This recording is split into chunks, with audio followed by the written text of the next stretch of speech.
Hello! Welcome to my channel, Biblia ang sasagot. Lahat ng mga katanungan, Biblia ang sasagot. Mga kwentong biblikal, Biblia ang sasagot.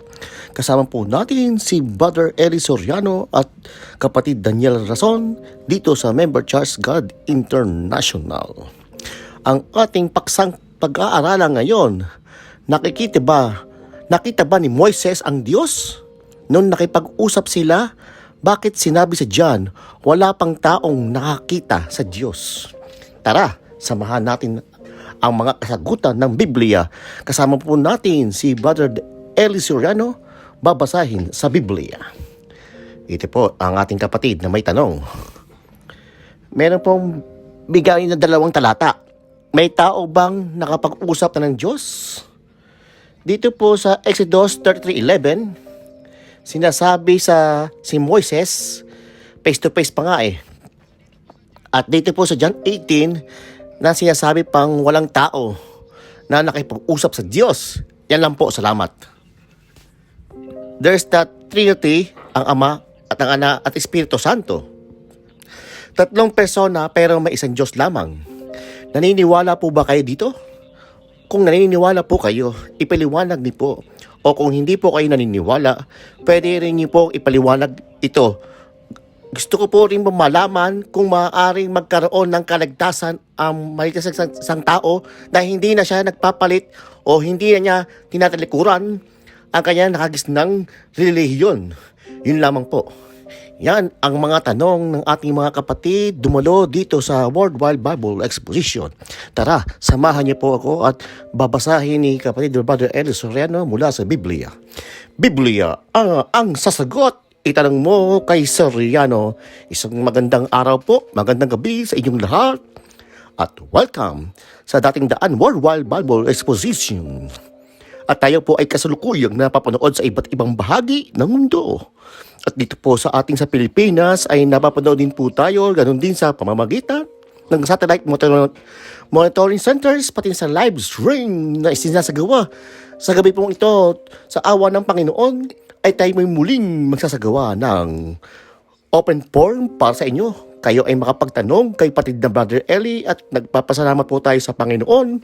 May mabuti po tayong mabuting pagkakataon na magsilbihan ang ating pong mga kababayan, ating kapwa-tao sa iba't ibang panig ng daigdig, at may ibang mabibigay ng pagkakataon na maugnay ang kapatid na Brother Eli ay iba't ibang bahagi po. Dait, Caparinzonates, Dubai, UAE, ang Davao del Sur, Iloilo, ang China, at ang Laguna, ang Cavite, ang Pampanga, ang Apalit at Malabacan City, ganun po din ang Marikina City, Malanday. Bali po tayo ay napapanood ngayon sa buong mundo at ganun po din po sa iba't ibang pamamaraan, satellite at maging sa pamamagitan ng mga internet. Muli po ay pinagkakaloob po namin sa inyo ang kapatid na Brother Eli Soriano. Kapatid na Brother Eli, magandang araw, magandang gabi mga kapatid, mga kababayan na dumalo dito sa ating Bible Exposition. Layon po natin ang ating ipinagyayang ito, ang pag-aaral, pagdiskubre o pagtuklas ng mga katotohanan ng Diyos. Na ibig ng Diyos sa ating panahon ay malaman sa lahat ng panig ng mundo.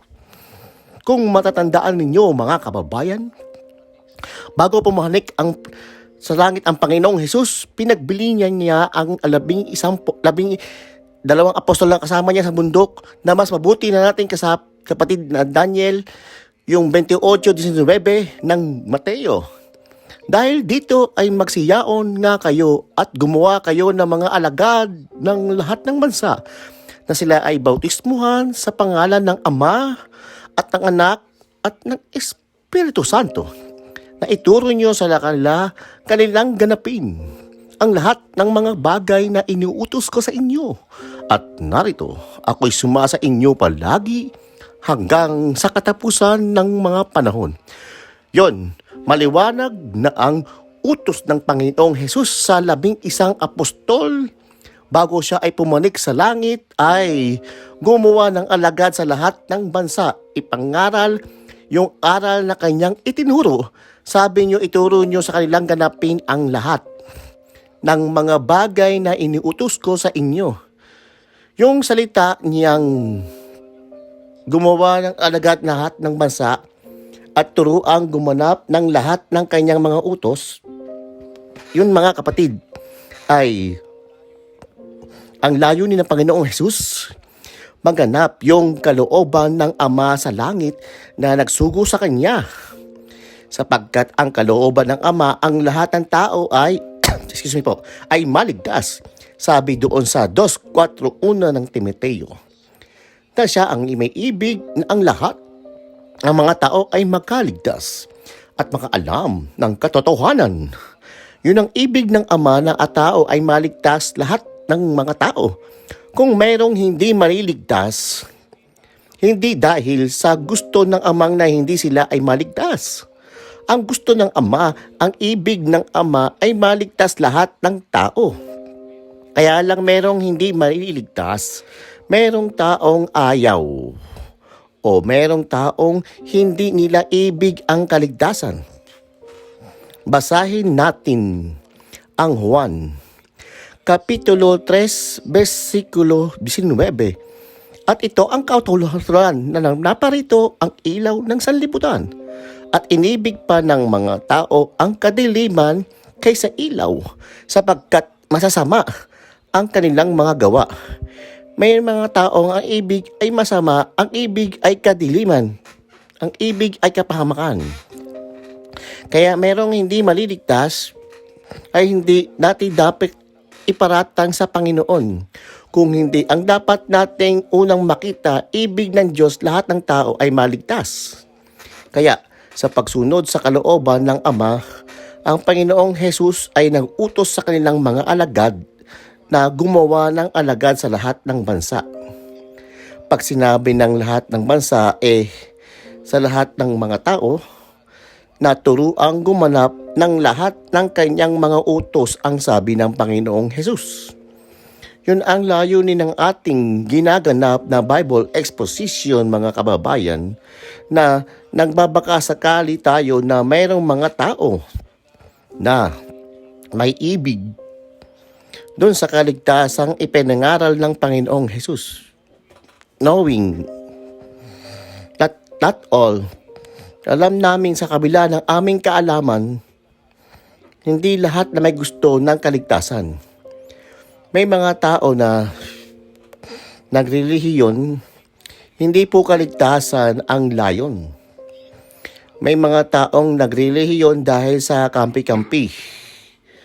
May nagrelihiyon, kunwari naglilingkod sa Diyos, kunwari sumasampalataya, mayroong ibang intensyon, hindi ang kaligtasan. Pilipos 1:15. Tunay na ipinangaral ng iba si Kristo sa kanyang kapaghilian at sa pakikipagtalo, at sa mga iba naman sa mabuting kalooban. Dadapwat itinatagyag na si iba si Kristo dahil sa pagkapi-kapi, hindi sa pagtatapat. Na ang iniisip ay dalhan ako ng kapaghihatian sa aking mga tanikala. Maliwanag na may mga reliyon na itinatag ng tao. Hindi ang layon ay para sa kaligtasan, kung hindi dahil sa kampi-kampi, hindi sa mabuting kalooban. Ang sabi doon sa 15, merong mga nagtatanyag sa kapanaghilian. Merong itinatanyag si Kristo dahil sa pakikipagtalo. At hindi po yan ay mahirap maunawaan, mga kababayan, ano? Kasi makikita mo naman ngayon, alam naman ng mga tao ang droga ay masama Nakakasira ng isip, nakakasira ng kalusugan, nakakasira ng katawan. Nagiging salot ng sosyedad. Dahil sa kalam na ang tao na masama yung droga para yung sigarilyo. Alam naman ng mga tao ay masama ang sigarilyo. Makikita mo, meron pa rin nangingigirilyo. Sa kabila ng mga ebidensyang umaapaw, kitang-kita na ang pagsisigarilyo ay pinanggagalingan ng mabibigat na karamdaman. Mismo yung doktor na nakakaalam na ang karamdaman, nagsisigarilyo rin. Yung isa kang pruweba na hindi lahat ng tao ay nakahilig sa tama. Hindi lahat ng tao ay nakahilig doon sa mabuti. Kung minsan miski sirain na niya kayang sarili, masunood lamang yung masamang pita ng laman ng tao. Maraming masama ang pita ang laman. At para maintindihan natin, isang maliwanag na ehemplo o example, yun lang pagkain. Alam na alam ng tao na yung pagkain ng sobra, pagkain ng mga matatamis, nakakasama sa katawan. Ngayon po, doon sa Dubai, ayon sa aking nakalap na mga kapatid nating nurses sa Dubai, napakaraming porsyento ng tao sa Dubai ay may diabetes. Kakain ng matamis. Naku, ayoko na kumain ng matamis. Alam naman ng tao na masama, kinakain pa rin niya. Dahil sa pita ng laman, doon sa gusto ng laman, masarap kasi yung matamis, para bang nagpapakamatay na. At nakakapagtaka. Yun namang sigarilyo, di naman masarap yun eh. Sa una magsisigarilyo ka, uubuhin ka pa eh. Yung matamis, dahil sa matamis, masarap sa panlasa yung matamis. Pero yung iinom ka ng cup syrup, aabusuhin mo yung droga. Hindi naman masarap yun eh. Yung alak, yung lalo na matapang, hindi naman masarap yun eh. Pero, magtataka ka ba't gusto ng tao? Yun ay pang literal, pang material. Pagpupunta ka sa panig ng espiritual, bakit mayroong mga taong iniibig pa yung kadiliman kaysa ilaw? Kabi ng Panginoong Hesus, naparito ang ilaw sa sanlibutan, inibig pa ng mga tao ang kadiliman kaysa ilaw. Ang ibang lang ipakita ng mga kababayan, meron talagang mga tao na ihilig yung sarili sa kabutihan. Mas gusto nila yung kasamaan. Sinasabi yan ng 2 ng Tesalonica, Kapitulo 1, versikulo 8 hanggang 9, na bigiganti sa hindi nakikilala sa Diyos at sa kanila nang hindi nagsisatalima sa ebanghelyo ng ating Panginoong Hesus, na siyang tatanggap ng kaparusahan na walang hanggang kapahamakan mula sa harapan ng Panginoon at mula sa kaluwalhatian ng kanyang kapangyarihan.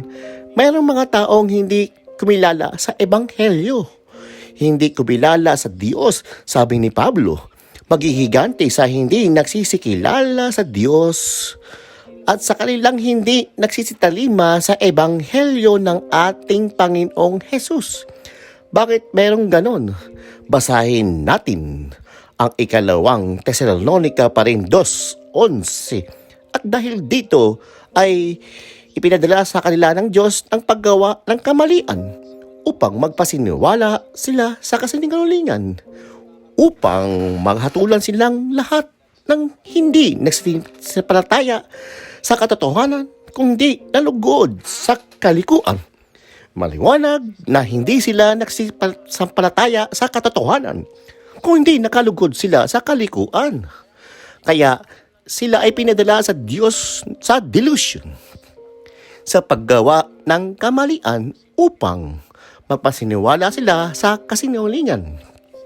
In English, it says, for this cause God shall send them strong delusion, that they should be a lie, that they might be all dumb who believe not the truth, but the pleasure in the unrighteousness.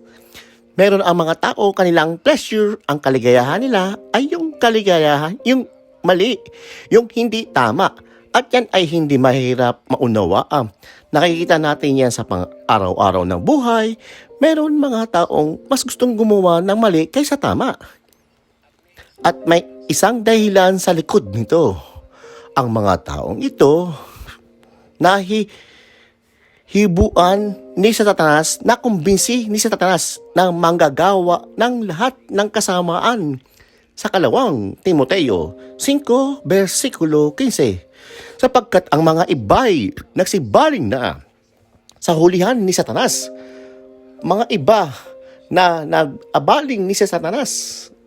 May mga tao na si Satanas na ang sinusunod sa buhay.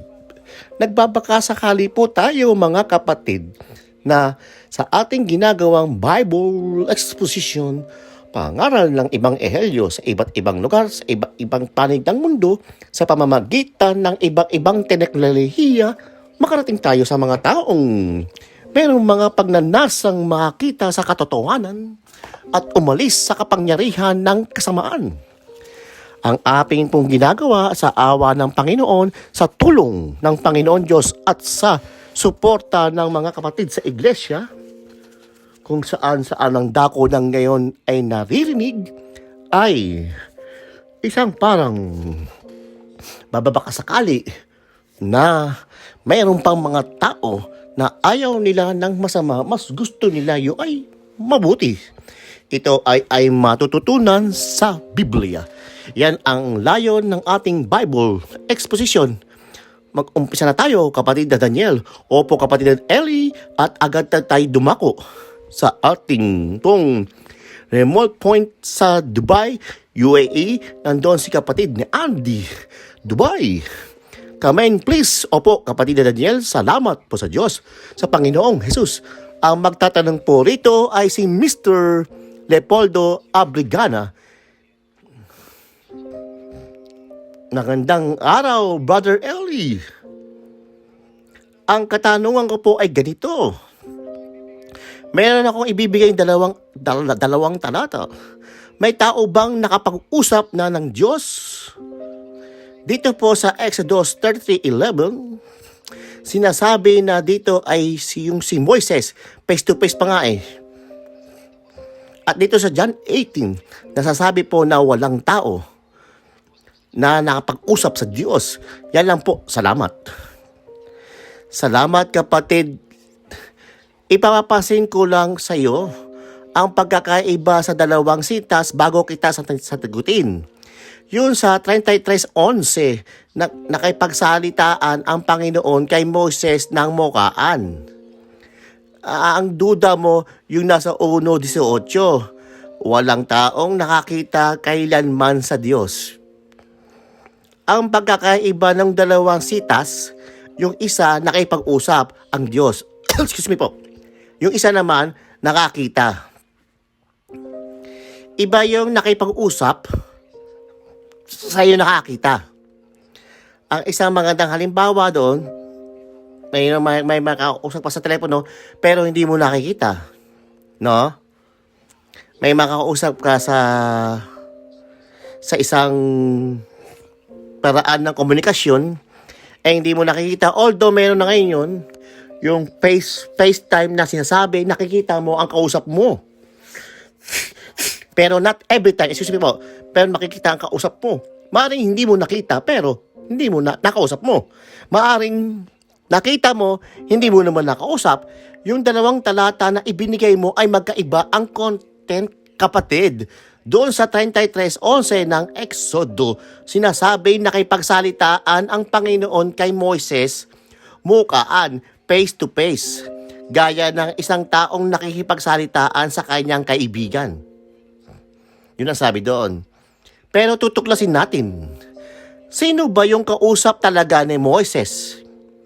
Nang siya ay nasa makipag-usap sa kanya doon ng bundok ng Sinai. Doon sa isang talata ng Exodo, kapatid, sa 6 versikulo 3, patuloy. At ako'y nagpakita kay Abraham, kay Isaac at kay Jacob na Diyos na makapangyarihan sa lahat. Ngunit sa pagitan ng aking pangalang Panginoon. Noon ay hindi ako nagpakilala sa kanila. Tuloy mo sa 2 na kapatid na Daniel, at ang Diyos ay nagsalita kay Moises at nagsabi na sa kanya, "Ako'y ang Panginoon." Yon. Nakikipag-usap ang Diyos kay Moises, sabi niya ang Panginoon. Sa ibang salin ang sabi, "Ako ay si Jehovah na nakipagkita kay Abraham at kay Isaac at kay Jacob na Diyos ng makapangyarihan sa lahat." Yung nakipag-usap kay Moises, sinabi niya, nagpakita siya kay Abraham, nagpakita siya kay Isaac, nagpakita siya kay Jacob. So hindi pala si Moises ang unang pinagpakitaan niya. Nagpakita na pala siya bago pa si Moises. Si Moises lumitaw sa mundo 400 taong mahigit pagkatapos ni Abraham. So, bago nakipag-usap, yung nakikipag-usap kay Moises, nakipag-usap na siya 400 taong mahigit na nakaraan kay Abraham. Yun pagkatapos, nakipag-usap na rin siya kay Isaac, nakipag-usap na rin siya at nagpakita kay Jacob. No? Noon, nakikipag-usap naman siya kay Moises. Sinasabi niya kay Moises na nagpakita ako kay Abraham, kay Isaac at kay Jacob. Nangyari ang pakikipag-usap niya kay Moses sa isang mababang punong kahoy. Nababasa yan doon sa Exodo mismo rin. 3. At sinabi ni Moises, "Ako'y liliko ngayon at titingnan ko itong dakilang panoorin kung bakit ang kahoy ay hindi natutupok. At ako'y nakita ng Panginoon na ako'y naparoon, niya ay tinawag siya ng Diyos mula sa gitnang mababang punong kahoy at sinabi, 'Moises, Moises!' At ang kanyang sinabi, 'Narito ako.' At sinabi, 'Huwag kang lumapit dito. Hubarin mo ang iyong panyapak sa iyong mga paa, sapagkat ang dakong iyong tinakatayuan ay banal na lupa. Bukod dito ay sinabi, ako ang Diyos ng iyong ama, ang Diyos ni Abraham, ang Diyos ni Isaac, ang Diyos ni Jacob.' At si Moses nga ay nagtakip ng kanyang mukha sapagkat siya'y natakot na tumingin sa Diyos." Yon, nalimanag nakausap niya doon sa mababang punong kahoy. Ngayon, ang paniwala ng marami, yan na mismo ang Diyos na nakikipag-usap kay Moises. Pero ipiliwanag yan, kapatid, ng mga otoridad ng bagong tipan na dumating ang mga apostol at ang Panginoong Hesukristo. May sinabi si Kristo sa 5:37 ng Juan, "At ang Ama nagsusugo sa akin ay siyang nagpatotoo tungkol sa akin. Kailanmay hindi ninyo narinig ang kanyang tinig. Hindi nyo man nakita ang kanyang anyo." Yan ang sabing Panginoong Hesus na galing mismo sa langit, ano? Sabi niya sa mga Hudyo, yung Amang nagsugo sa akin, siyang nagpapatotoo tungkol sa akin. Kailanman ay hindi ninyo narinig ang kanyang tinig, ni nakita man ninyo ang kanyang anyo. Lalabas dito, yung nakausap ni Moises, at nakita ni Moises, kung nakita nga niya, na hindi yun ang yung Amang nagsugo kay Kristo. Yan ang dapat maintindihan, kapatid. Sino yun? Ang tanong ay sa paliwanag ng mga apostol at ng mga ebanghelista. Ito ang ating mababasa sa isang talata ng Gawa sa Aklat ng Bagong Tipan. Ang sabi ay ganito, 7:30. At nang maganap ang 40 taon ay nagpakita sa kanya ang kanyang isang anghel sa ilang ng bundok ng Sinai, sa linyas ng apoy sa isang mababang punong kahoy. At ako'y nakita na ni Moises ay nagilalas sa tanawin at siya'y lumapit upang magmasdan. Ay nakita ng isang tinig ng Panginoon, "Ako ang Diyos ng iyong mga magulang, ang Diyos ni Abraham at Diyos ni Isaac at ni Jacob." At si Moises ay nanginig at hindi nangahas tumingin. At sinabi sa kanya ng Panginoon, "Alisin mo ang mga pangyapak sa iyong pangapaa, sapagkat ang dakong kinatatayuan mo ay lupang banal. Totoong nakita ko ang kapaghihatian ng aking bayan ng Ehipto at narinig ko ang kanyang hibig. Ako'y bumaba upang sila'y iligtas. At ngayon, halika, susubukin kita sa Ehipto. Ang Moses na ito ay kanilang itinakwil na sinasabi, sino ang sa iyo ang naglagay ng puno at hukom ay sinugo ng Diyos na maging puno at nakapagligtas sa pamamagitan ng kamay ng anghel na sa kanya ay nagpakita sa mabang punong kahoy. Yon ay nagpakita pala kay Moses na nagpakilalang Diyos. Ay anghel pala yun. Yung palang nagpakita sa kanya sa mababang punong kahoy. Ang katunayan yun sa 37. Ito yung Moses na nagsabi sa mga anak ni Israel. Palilituin ng Diyos ay inyo ang isang propeta ng gaya ko na mula sa iyong kapatid. Ito yung naroon sa iglesia sa ilang, nasasama ang anghel na nagsalita sa kanya sa pundok ng Sinai. At siya, kasama magulang na tanggap ng mga aral ng buhay upang ibigay sa atin itong Moises na naroon sa iglesia sa ilang. Kasama ang anghel na nagsalita sa kanya sa bundok ng Sinai. Yung palang nagsalita sa kanya, nagpakita, anghel pala yun, kapatid. Ang taba, sabi ni Juan. Doon sa 1:18 ng Juan, basahin natin. Walang taong nakakita kailanman sa Diyos. Ang bugtong ng anak na nasa sinapupunan ng ama, siya ang nagpakilala sa kanya. Yon, ang salita ni Juan. Walang taong nakakita man kailanman sa Diyos. Yung bugtong na anak lang ang nasa sa sinapupunan ng ama. Siya ang nagpakilala sa kanya.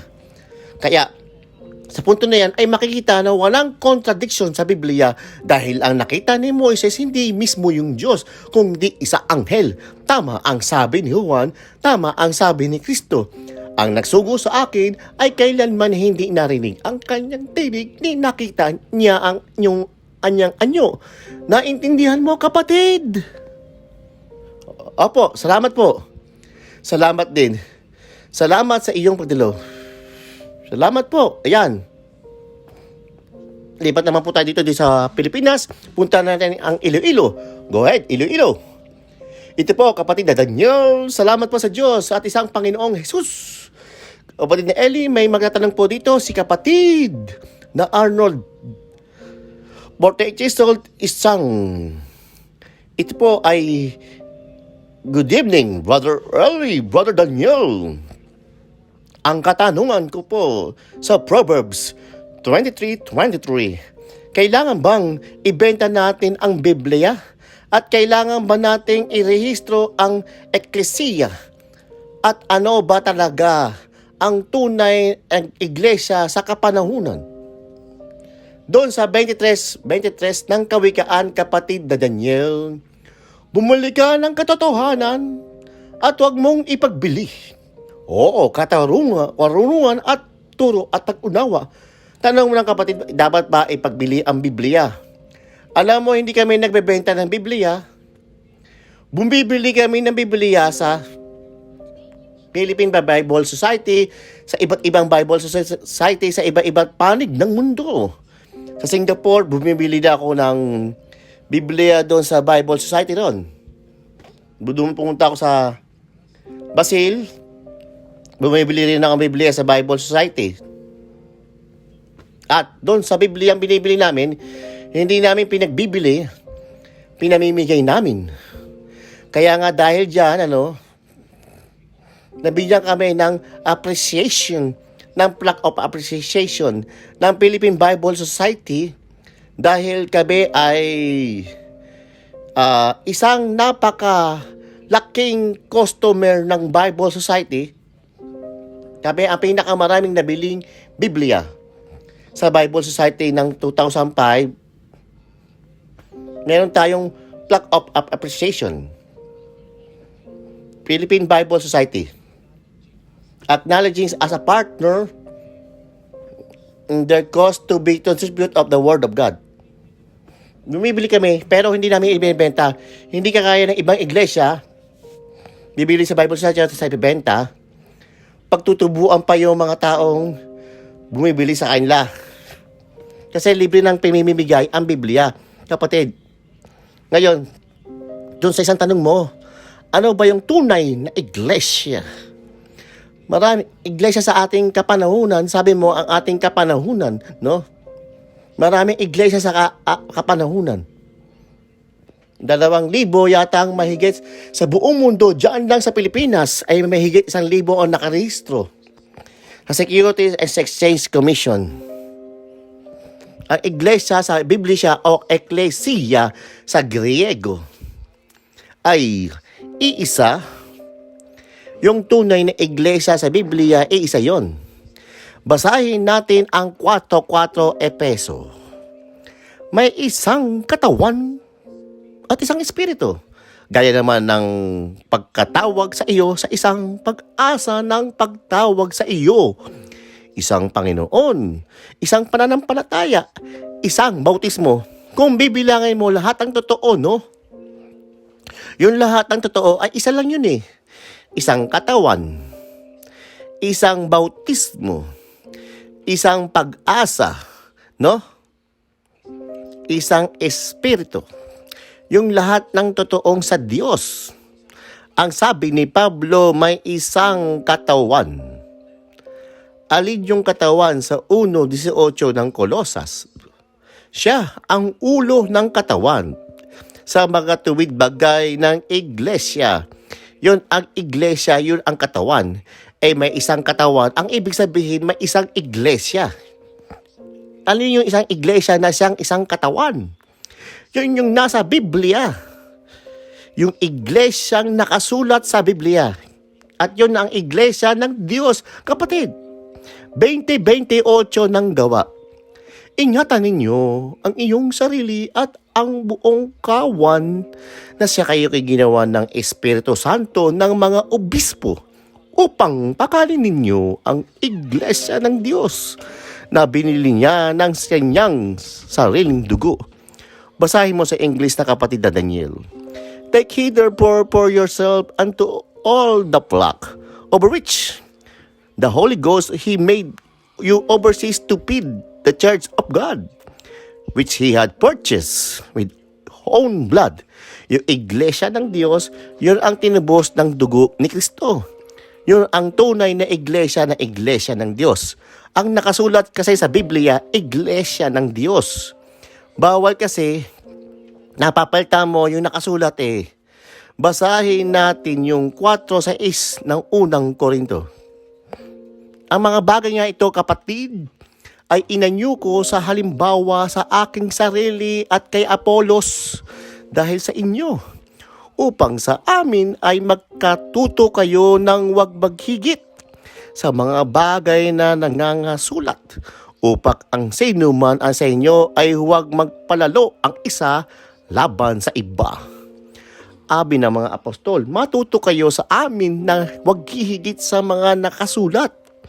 So, dapat ang matutunan natin yung nakasulat. Huwag yung hihigit doon. Nakasulat, iglesia ng Diyos eh. Hindi naman na nakasulat, iglesia quadrangular, iglesia Pentecostal, o iglesia Resurrección Nueva, o iglesyang Presbyteriana. Hindi naman iglesia ng Kristo. Ang nakasulat ay iglesia ng Diyos. Doon nagtuturo ang mga apostol.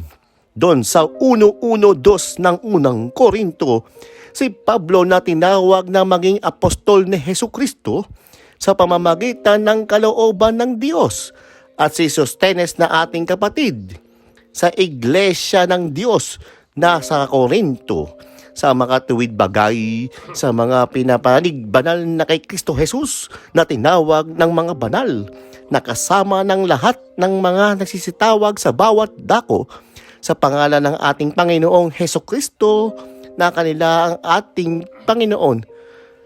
Ayon, ang sinasabi ni Pablo, siya ay nagtuturo bilang apostol sa iglesia ng Diyos nang nasa Korinto, kasama yung mga iba pang iglesyang nasa iba-ibang dako. Kasi noong unang panahon, sa panahon ni Pablo, may iglesia ng Diyos sa Korinto, may iglesia ng Diyos sa Judea, may iglesia ng Diyos sa Thessalonica, may iglesia ng Diyos sa iba't ibang mga dako. Pero lahat ng yon, mga lugar ang kanilang sinampalatayanan, ang iglesia ng Diyos, yung ang tunay na nasa Biblia, kapatid. Hindi ang iba't ibang iglesyang itinayo ng tao sa ating panahon. At yan ang aming pinangangaral sa samahang ito. Yung tunay na iglesyang nakasulat sa Biblia kasama yung kanyang mga doktrina, yung lahat ng aral. Ngayon, ang tanong mo, kailangan bang irehistro ang iglesia? Kung hinihingi ng isang bansa na irehistro, dapat sumunod tayo. Agaya dito sa kinaroroonan namin sa Amerika, no? Hindi ka pwedeng mangaral sa television kung wala kang rehistro. Paano mo mararating yung mga tao ay utos na Kristong ipangaral mo ang ebanghelyo kung wala kang rehistro? Tatanungin ka na, nakarehistro ba yan? Pag hindi nakarehistro yan, ay hindi kanya bibigyan ng airtime sa television. Hihingin muna yung irehistro. Kaya kailangan magparehistro. Kung hinihingi ng isang bansa. Kaya kami nagrehistro kami na makarating kami sa Singapore. Nagrehistro kami. Nung nakarating kami sa United Kingdom, nagrehistro kami. Yung nakarating kami sa Ireland, nagrehistro kami. Nung kami makarating sa Amerika, nagrehistro kami. Kaya kami nakarehistro kami sa iba't ibang bansa ng mundo. Hindi naman masama yung kapatid. Sabi kasi ng Biblia sa 2:13 ng unang Pedro, kayo'y pasakop sa bawat palatutunan ng tao alang-alang sa Panginoon. Maging sa hari ng katastaasan, ayon, yung pagpapasakop sa mga utos ng tao, pagka hindi naman makakasama sa iyo, utos ng Diyos yun. Pasakop tayo sa mga palatutunan ng tao, alang-alang sa Panginoon. Sana naunawaan mo, kapatid, na Arnold, Brother Eli, sa Biblia, sa Hebrews, chapter 12, ang iglesia ay registered na lang sa langit. Alam mo, kapatid, no?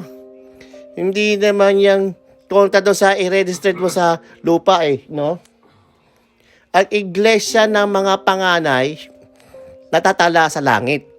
Yun ang nasa 12, verse 3. Basahin natin 12, Daniel, verse 3. Sapagkat ang pulong ng iglesia ng mga panganay na natatala sa langit at sa Diyos ng hukom ng lahat at mga espiritu ng mga taong ganap na pinasakdal. Yung iglesyang nasa Biblia, natatala talaga sa langit yon. Alin ba ang natatala, kapatid, sa langit? Yung bang pangalan ng iglesia ang natatala sa langit? Hindi naman yun ang natatala sa langit, yung mga pangalan ng mga taong nasa iglesia. Yun ang natatala, mga pangalan. Basahin natin ang Pilipos 4:3. Oo, ipinamanhi ko rin naman sa inyo na tatapat na kasama sa pagpulong ng inyong tulungan ang mga babaeng ito, sapagkat sila ay nagpagalan ng kasama ko sa Ebanghelyo. Kasama rin naman ni Clemente at ang ibang aking mga kagagawa na ang kanilang pangalan ay nasa aklat ng buhay. Ay yung mga pangalan ng mga lingkod ng Diyos sa iglesia, yun ang nakasulat sa langit. Pangalan ng mga taong nakasulat sa aklat ng buhay. Hindi naman yung iglesia ang kailangan pangalan sa langit. Sa lupa lang yung kailangan pangalan na iglesia na irehistro. Pero sa langit, ang nakatala roon yung pangalan ng mga tao. Nakaanib sa iglesia at mga taong lingkod ng Diyos na nakatala, ang tawag sa talaan, aklat ng buhay. Basahin ng Apokalipsis, Kapitulo 20, versikulo 12. At nakita ko ang mga patay, malaki at maliliit, nakatayo sa harapan ng luklukan. At nagbuksan ang mga aklat. At nagbuksan ang ibang aklat na siyang aklat ng buhay. At ang mga patay ay hinatulan ayon sa mga bagay na nasusulat sa mga aklat, ayon sa mga kanilang gawa. Pinatawag sa langit ng aklat ng buhay. Nakatala roon yung pangalan mo, nakatala rin yung mga ginagawa mo. Doon ngayon, ibabase yung paghatol pagdating ng wisyo pinal o huling paghuhukom, kapatid. Ang nakatala sa langit hindi yung iglesia, kung hindi yung pangalan ng mga taong miyembro ng iglesia. Yun ang dapat nating makita. Ngayon, dito naman sa lupa, kung halimbawa, i-registered mo, hindi naman labag sa Diyos yun eh. Basahin natin ang Lucas 2:1. Nangyari nga ang namangareo na lumabas ang isang utos mula kay Augusto Cesar na magpatala ang buong sanlibutan. Itong unang talaan mamayan na ginawa ng si Quirino ay gobernador sa Syria at sinaparoon ang lahat upang sila ay magtala. Bawat ang isa sa kanyang sariling bayan. At si Jose naman ay namaon mula sa Galilea, mula sa bayan ng Nazaret hanggang sa Judea, sa bayan ni David, na kung tawagin Bethlehem, sapagkat siya ay angkan at lahi ni David. Upang patala siya pati ni Maria na mag-aasawa sa kanya, na kasakulukuyang gagampanan. Yun yung mag-asawang kinikilalang magulang ng Panginoong Jesus ay nagpatala nung nang utos si Augusto Cesar ng talaan mamamayan. Hindi namang masamang magpatala, di ba? Kung ang sasabihin mo ay iglesyang totoo ay nakatala sa langit, tama, nakatala sa langit ang pangalan ng mga taong nasa iglesia. Masama ba namang patala sa lupa? Hindi naman eh. Kasi Maria nga na, patala sa kay census eh. Kaya walang contradiction, kapatid. Sana naunawaan mo. Marami po salamat. Punta naman po tayo ng Agonay, kapatid na Goet, Davao. Salamat sa Diyos, kapatid na Eli, kapatid na Daniel. Narito po ang magtatanong ng kapatid na Tomas Lim. Magandang gabi po, Brother Eli. Ito po yung tanong ko. Merong Trinity na tinatawag, ang Ama, ang Anak at Espiritu Santo. 3 persona ay may isang Diyos lamang. Naniniwala po ba kayo dito? Kung naniniwala po kayo, ipaliwanag niyo po. At kung hindi po kayo naniniwala, pwede rin niyo pong ipaliwanag ito. Salamat po. Alam mo, kapatid, no, naniniwala ako sa Biblia. Wala naman kasi Bibliang talitang Trinity. Ang lahat ng Biblia, sa Biblia mismong Katoliko, walang Trinity. Basahin natin yung official Bible of the Catholic Church, yung Douay Rheims version in English. Kasi yung salitang Trinity, English yun eh. Mismong Biblia ng Katoliko, walang salitang Trinity, kapatid. Hindi galing sa Diyos yung aral na Trinity. Invento nanggaling sa dalawang salitang pinagsama. Tri-unity. Tatlong nagkakaisa, yun ang kay Triunity, yun ang salitang Trinity. Pero wala sa Biblia yun. Miski sa Bibliang Kastila, wala talagang salitang Trinidad. Ngayon, basahin natin ang libro ng Katoliko doon sa bandang ibaba na sa Sislus, kapatid na Sislus, ang pananampalataya ng ating mga ninuno. Opo, ito po yung ay Katoliko ng pananampalataya ng ating mga ninuno. Banata 1, ang pinagpalang Trinidad, ang kapatawang tao at iba pa sa pandang nilalim. Sa isang Diyos na ito'y may 3 iba't ibang persona, ang Ama, ang Anak at ang Espiritu Santo, na tunay na pantay-pantay at walang pagkakaungusan. Yan, ang sabi ng kanilang aral, yung 3 na yun, pantay-pantay at walang pagkakaungusan. Tunay na pantay-pantay, walang pagkakaungusan. Ibig sabihin, walang mataas, walang mababa. Mali yung aral na yon, kapatid. Mali. Kasi sabi ng Panginoong Jesus ganito. Sa 14:28 ng Juan, narinig ninyo kung paanong sinabi ko sa inyo. Papanaw ako at paririto ako sa inyo. Kung ako'y inyong iniibig, kayo'y magkakagalak dahil ako'y pasasama, sapagkat ang Ama ay lalong dakila kaysa sa akin. Ang Ama ay lalong dakila kaysa sa akin. Sabi doon sa Cebuano, My Father is greater than I. Paano magiging pantay-pantay yan? yung dekreto ng Trinidad ay mali. Hindi pantay yung ama, yung anak. Mas mataas yung ama kaysa sa anak. Kasi yung ama, isinusugo niya yung anak. Pero yung anak, hindi niya pwedeng isugo yung ama. Yon. Mas mataas ang ama kaysa sa Espiritu Santo. Kasi, isinusugo ng ama ang Espiritu Santo. Pero yung Espiritu Santo, hindi niya maisusugo ang ama. Kaya nananatili na ang ama ay mataas kaysa anak, mas mataas sa Espiritu Santo. Kaya, yung doktrina ng Trinidad na yung tatlo ay pantay-pantay na walang pagkakaungusan, mali yung kapatid. Pero naniniwala ako, merong ama. Tapos iba yung anak kaysa sa ama. Bakit iba? Kasi may sarili niyang person yung anak eh. May sarili siyang kalagayan. Ipinanganak siya ng ama, galing siya sa kanyang sinapupunan. Basahin natin ang 2:7 ng awit. Aking sasaysayin ang tungkol sa pasya.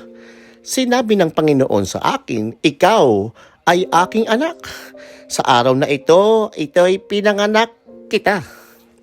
Are my son. This day have I begotten thee. Kaya merong persona o kalagayan yung anak na bukod sa ama. Kasi ipinanganak nga siya. Naintindihan mo kapatid na Tomas? Opo. Yung tatlong persona pero may isang Diyos. Gusto nyo ipaliwanag nyo kung paano ang nangyayang tatlong persona pero isa ang Diyos. Hindi ako may sabi nyon. Yung paring Katoliko, tatlong persona, isang Diyos. Wala akong ganong deklarasyon, kapatid. Siguro, dapat mong itanong mo sa pare. Sila may sabi, isang Diyos, tatlo ang persona. Ampere naman ang sila ang may sabi, tapos ako ang magpapaliwanag. Kasi sa Biblia, kasi nakasulat, may isang Diyos na Ama. Pero, bukod Diyos na Ama, meron namang tinatawag sa Biblia na anak. Na yung anak ay Diyos yun. No? Basahin natin ang 1:1. Nang pasimula, siya ang berbo. At ang berbo ay suma sa Diyos. At ang berbo ay Diyos. Yung berbo, yun ay Diyos. Ay nang pasimula, suma sa Diyos. At ang berbo ay wika ay Diyos. Ay ang dapat na maintindihan. Kaya yung berbo na siya nagkatawang tao, naging Kristo na yun ang anak, Diyos yun. Hindi yun tao, yun ay Diyos. Anak yun ng Diyos. Bago pa nilikha ang mundo, ipinanganak na ng Diyos yung berbo na yun. Basahin natin ang 17:5 ng Juan. At ngayon, Ama, luwalhatiin mo ako sa iyo rin ng kaluwalhatiin aking tinamo sa iyo. Bago ang sanlibutan ay naging gayon. Bago pa ang nagsanlibutan ay may pinanganak na ang anak. Binigyan na ng kaluwalhatian. Sabi sa Cebuano, maliwanag na bago pa ang nilalang ang sanlibutan, na ipanganak na siya ng ama, binigyan na siya ng himaya o ng kaluwalhatian. Kaya, nakabukod na yung kanyang being, yung kanyang person. Pero siya, excuse me po, ay nanatiling siya Diyos. Kung papaano siya Diyos yung Ama na nanganak sa Kanya, siya ay pinanganak ay Diyos din. Parang halimbawa, yung kalabaw ay anak ng kalabaw din yun. Di ba? Yung baka nanganak, baka rin yung anak. Di ba? Aba ay Diyos, Espiritu, nanganak, ang ipinanganak si Kristo, Diyos yun, kapatid. Ang katunayan, sabi ng Diyos sa Hebreo 1:8, ngunit tungkol sa anak ay sinasabi ang iyong luklukan, O Diyos, ay magpakailanman. Ang sentro ng katwiran ay sentro ng iyong kaharian. Tungkol sa anak yan ang sinasabi, ang iyong luklukan, O Diyos, o magpakailanman. Ang tawag ng Ama doon sa Diyos ay Diyos Ay Diyos yung Ama, Diyos yung anak. Yun ang dapat nating makita Pero hindi isa Diyos na sinasabi. Kung hindi, excuse po, sa Biblia kasi, may isang Diyos na Ama. Excuse po, meron namang isang anak. At meron din naman Espiritu Santo. Pero sabihin mo, isang Diyos, 3 person, ay wala sa Biblia yun. Sana naunawaan mo, kapatid na Tomas. Salamat po. Magmula po dyan, ay lipat naman po tayo ng abroad. Puntahan po natin ang Shanghai. Nandun sa kapatid na Elik. Good side China. Salamat sa Diyos, kapatid na Daniel. Mula dito sa China. Magtatanong po ay si kapatid na Danilo. Isa siyang Katoliko. Magandang gabi, Brad Early. Ang katanungan po ay tungkol po sa kaligtasan. Ilang beses ko na po itong narinig bilang kaanib ng isang iglesia nagsugo manlaman ay kung maaari pong magkaroon ng kaligtasan o maligtas ang isang tao nang hindi siya nagpapalit o hindi na tinalikuran ang kanyang nakagisnang relihiyon. Ayun lamang po ay sa isang Pablo, nakagisnan niya ang relihiyon ng Judaismo. Pero para siya ay maligtas ng Panginoong Hesukristo, umalis siya sa Judaismo. Umalib siya sa iglesia ng Diyos. Yun ang nasa Biblia. Hindi ko inisip yon, hindi ko inimbento yon. Basahin natin ang 1:13 ng Galatia. Sapagkat inyo nabalitaan ng aking pamumuhay na nakaraang panahon sa relihiyon ng mga Hudyo. Yung paano ang aking inuusig na malabis at nilipon ang iglesia ng Diyos. At ako'y nangunguna sa parelihiyon ng mga Hudyo ng higit kaysa marami sa aking mga kasinggulang sa aking mga kababayan. Palibas ay totoong masikap ako sa mga salit-saling sabi ng aking mga magulang. Ngunit ng pagagalingin ng Diyos na sa akin ay nagbukod, buhat pa sa tiyan ng aking ina, at ako'y tawagin sa pamamagitan ng kanyang biyaya. Sinasalaysay ni Pablo ang kanyang nakaraang panahon. Nasa relihiyon siya ng mga Hudyo, nangunguna pa nga siya. Leader siya sa Judaismo. Inuusog niya si Kristo na nag-uumpisang mangaral ng mga apostol. At ang mga Panginoon si Kristo, naging mag-uusig pa siya si San Pablo. Naging persecutor siya ng iglesia ng Diyos. Pero ang sabi niya, nang nabagalingin ng Diyos, tinawag niya ako sa pamamagitan ng kanyang biyaya. Kaya siya umalis sa kanyang relihiyon, napunta siya sa iglesia ng Diyos at doon siya nagturo. Basahin natin muli ang kapatid na Daniel, ang unang Korinto 1:1 hanggang 2. Si Pablo na tinawag na maging apostol ni Hesukristo sa pamamagitan ng kalooban ng Diyos at si Sostenes ng ating kapatid sa iglesia ng Diyos na nasa Korinto. From Judaism, mula sa reliyon ng Hudyo, naging apostol siya at nagtuturo siya sa iglesia ng Diyos. Kaya nagpalit siya. Kasi alam mo kapatid, isang simpleng bagay na kailangan maintindihan. Halimbawa, yung kinagisnan mong mali, dapat umalis ka doon. Pumunta ka sa mas tama. Kasi yung gano'n yung lola ko nung araw, sabi na lola ko, ay basta, kung saan ako nagising, doon ako na lang ako. Lola, mali yan. Kasi, nagising ka, nasusunog ang bahay mo, papagatigasan mo yan, pag pinandigan mo yan kung saan ka nang nagising, doon ka na lang, kinagising ka, nasusunog bahay mo, maliliit yung ka sa loob. Masamang prinsipyo kung saan nagising. Kinagising ka, may muta ka, aalisin mo hindi. Pinanganak mo, mahal ng pusod mo. Pinatigasan mo, may mo siya, ganyan eh. Yung kamalaki mo, lawit parang langgunisa. Baka mabulin ka ng aso. Kaya kahit na mahaba pusod mo, pagkapanganak mo, puputulin mo. Pangit yun eh. Naka-istorbo yun eh. Diba? Ganon din yun naman yun. Nagising ka sa isang relihiyon, mali. May marami mga tao nagising sa relihiyon nila. May ipinanganak na siya'y bahay bait na. May bina. Kay Espiritu sa Badista, sa Sagrinoba. kayo may nagising kayo sa dilim na yan Diyan ka na lang.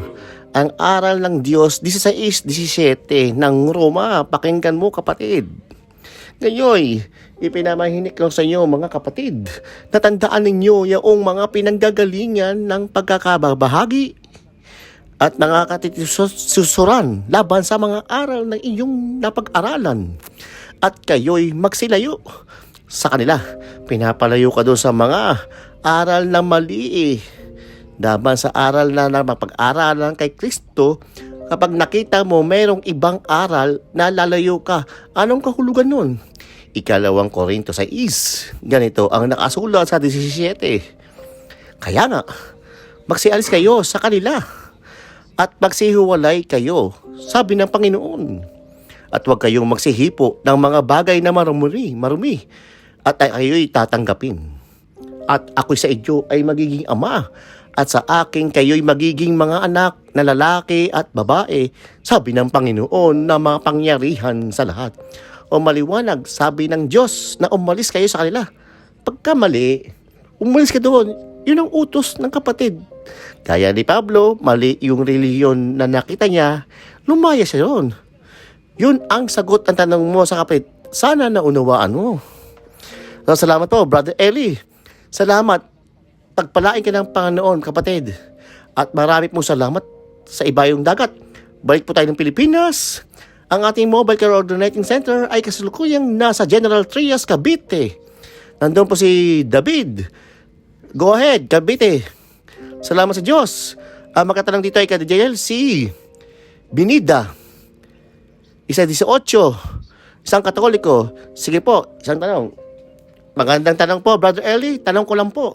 Maliligtas po ba ang taong nag-asawa po ng hindi kasal tapos nagkaanak po? Anong tanong sa sasama niyo yun, kapatid? Conforme yun sa pagkikilala mo sa Diyos. Hindi naman hadlang sa kaligtasan yung magkaasawa ka Hindi hadlang sa kaligtasan yun. Ang kaligtasan kasi nakukuha sa pagsunod sa aral ni Kristo. Kahit nag-asawa ka, sumusunod ka naman sa aral ni Kristo, maliligtas ka.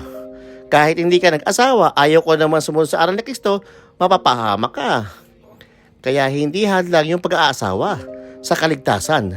Ang kailangan lang sa tao, may asawa man o wala man, yung susunod kay Kristo. Para sa iba, yung kasal, napakahalaga nila. Pag hindi ka nagpakasal sa pare, ay wala kang kaligtasan sa mali yun. Mali yun. Si Maria nga at si Jose, hindi naman nagkasal sa tao. Wala kang mabawasan, kinasal sila ng tao maaaring natin sabihin, kinasal sila ng Diyos. Pero kinasal ng tao, wala kang mababasa, kinasal sila ng tao. Ang sabi ni Pablo sa Galatia 3:15, mga kapatid, nagsasalta ko ayon sa kaugalian ng mga tao. Bagamat ang pakikipagtipan ay gawa lamang ng tao, gayunman ang pagkatibay, sino man ay hindi makakapagwalang kabuluhan o makakapagdaragdang man.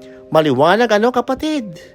Ang nagsasalta ako, sabi ng Apostol Pablo, bagamat ang pakikipagtipan gawa lang ng tao, kapag nakipagtipan ka sa asawa mo, nagkasundo kayo, magsasama kayo, magmamahalan kayo, nagkaanak kayo. Ang sabi ng Biblia, kahit gawa lang ng tao, yan ay pagtitipan, ay pinagtibay, at hindi kayo taksil sa isa't isa, hindi pwede yung pawalang kabuluhan na kahit man sino. Kaya magiging binding na yung tipan nyo. Ganon si Maria at si Jose. Meron na silang kasunduan pero hindi naman sila kinakasal pa sa batas ng tao.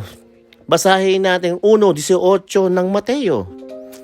Ang pagkapanganak nga ng kay Jesucristo ay ganito, nang si Maria ay kanyang ina ay mag-aasawa kay Jose. Bago sila ay magsama ay nasumpungan, siya ay nagdadalang tao sa pamamagitan ng Espiritu Santo. Ikita mo kapatid, yung salita ng si Maria na kanyang ina ang mag-aasawa kay Jose. Hindi pa sila mag-asawa ng magkasama, no? Mag-aasawa pa lang, parang kumbaga magnobyo sila ni Jose. Bago pa sila magsama, nasumpungan na ng dadalang tao na siya. Ano na nangyari? Tuloy natin. At si Jose naman ang kanyang asawa ay palibhasa'y lalaking matuwid at ayaw na ihayag sa madla ang kanyang katpurihan ay nagpasyang hiwalayan ng lihim. Dadapwa samantalang pinag-iisip niya ito. Narito, ang isang anghel ng Panginoon ay nagpakita sa kanya sa panaginip na nagsasabi, Jose, anak ni David, huwag ka mangamba sa pagtanggap kay Maria ng iyong asawa sapagkat ang kanyang dinadalang tao ay sa Espiritu Santo. Ay sabi ng anghel, huwag mong hiwalayan si Maria. Kasi siya ay nagdadalang tao sa Espiritu Santo, hindi siya nagtaksil sa iyo. Huwag kang mangambang pagtanggap sa iyong asawa. No. Kinikilala ng Diyos na sila ay mag-asawa. Bagamat hindi pa sila kinakasal, nagkasundo na pa lang sila. Nakita ni Jose, nagdadalang tao, nagduda siya. Sabi ng anghel, huwag kang mangamba. Huwag kang matakot dahil natanggapin mo si Maria, sabi ng asawa mo, sapagkat ang kanyang dinadalang tao ay si Espiritu Santo. Anong ibig sabihin, kapatid? Kinikilala na sila mag-asawa kahit hindi pa sila kasal. Naunawaan mo yun, kapatid? Opo. Salamat sa Diyos. Salamat po. At mula naman sa General Trias, balikan natin ang lugar ng kapatid na Dandamales. Excuse po. Mula sa Camarines Norte. Go ahead, Camarines Norte. Salamat po sa kapatid ng Diyos, na kapatid na Brother Early. Mula po dito sa Camarines Norte, diet ay magtatanong na kasama natin ay si Luis ng Tawid para sa isang Mormons at 55 years old. Isa po siyang Brother Eli. Magandang gabi po, Brother Eli. Nais ko lang po sanang itanong sa inyo kung alin po ba sa tatlong ito ang higit na mas mahalaga na may kailalaman na kaugnayan sa kaligtasan ng ating mga kaluluwa. Una, ang pangalawa po ba na mabuti?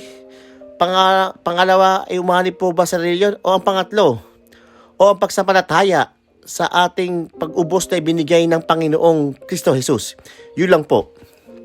Salamat po, kapatid. Alam nyo, yung tatlong sinasabi nyo magkakasama po yan. Unang-una, sampalataya ka.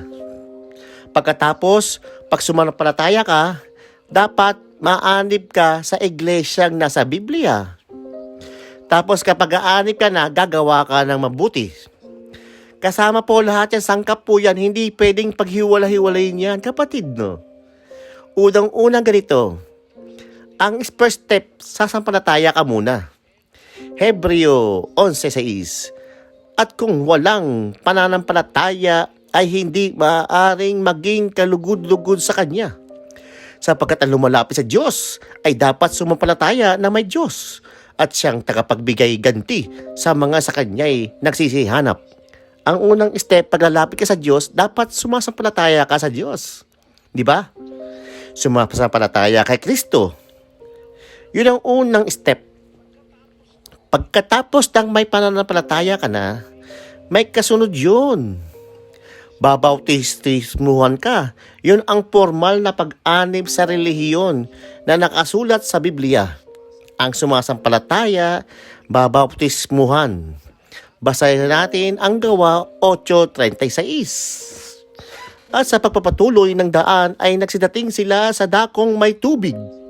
At sinabi ng bating, narito ang tubig, ano ang nakahadlang para upang inyong bautismuhan?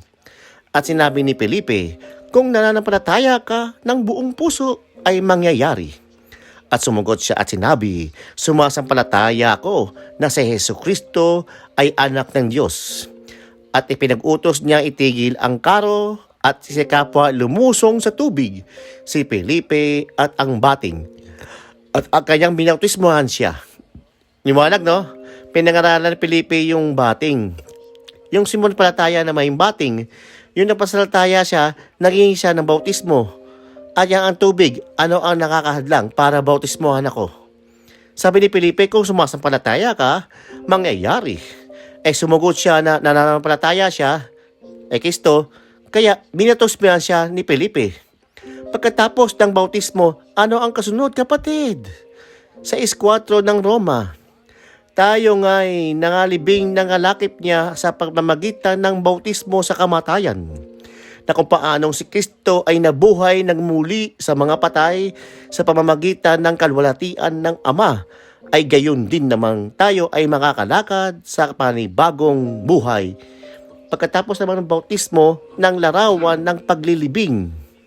Nilibing na yung ating kasalanan, yung ating dating pagkatao na ilibing na. Kung paano si Kristo ay nilibing, ay bumangon mula sa mga patay, gayon din naman ng bautismuhan, lalakad na sa pagbabagong buhay, sabi ng Apostol Pablo. Yung nabautismuhan, parang si Kristo na nilibing, bumangon sa patay after 3 days. Ganon din yung nabautismuhan, lalakad na tayo sa panibagong buhay. Paano tayo lalakad sa panibagong buhay? Ikalawang Timoteo 3:17. Upang ang tao ng Diyos ay maging sakdal, tinuruang lubos sa lahat ng mga gawang mabuti. Yun ay para magbagong buhay, tuturuan tayo sa iglesia ng lahat ng gawang mabuti. Hindi pwedeng walang gagawing mabuti. Hindi pwede. Kalakip ng pananampalataya kay Kristo yung paggawa ng kabutihan. Basahin natin ang Santiago 2:22. Nakikita mo na ang pananampalataya ay bumagawang kalakip ng kanyang mga gawa.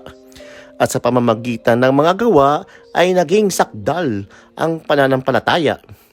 Ang pananampalataya gumagawa kalakip ng kanyang gawa. Kaya hindi ka pwedeng gagawa ng mga mabuti kapag sumasampalataya ka. Kasi yung sinampalatayanan mo, aral, papasok sa loob mo yung salita ng Diyos, yung sinampalatayanan mo, matatanim sa puso mo, yun ang mag-uumpisang gumawa sa iyo. 2. Unang Tesalonica 13. At dahil naman dito'y nagpapasalamat sa walang patid sa Diyos na inyong tanggapin sa amin ang salitang ipinangaral sa mga tuwid. Ang bagay salita ng Diyos ay iyong tinanggap nang hindi gaya ng salita ng mga tao, kung hindi ayon sa katotohanan ng salita ng Diyos na gumagawa naman sa inyo na nagsisisampalataya. Pag sumasampalataya ka, yung salita ng Diyos na tinanggap mo sa pananampalataya ay gagawa yon. Kaya gagawa ka. Hindi pwedeng walang gawa. Kaya magkakasama kayo pananampalataya, tapos papagbabautismo na siya ang pag-anib sa relihiyon, at pagkatapos ay ang paggawa ng kaaral ng Diyos na itinuro. Naunawaan mo, kapatid, na si Erwin? Opo, maraming salamat po. Salamat. Pagpalain kayo ng Panginoon, kapatid. Hanggang dito na lang po tayo. Salamat po sa Biblia. Ang tatanong, lahat ng kasagutan ng Biblia ang sasagot.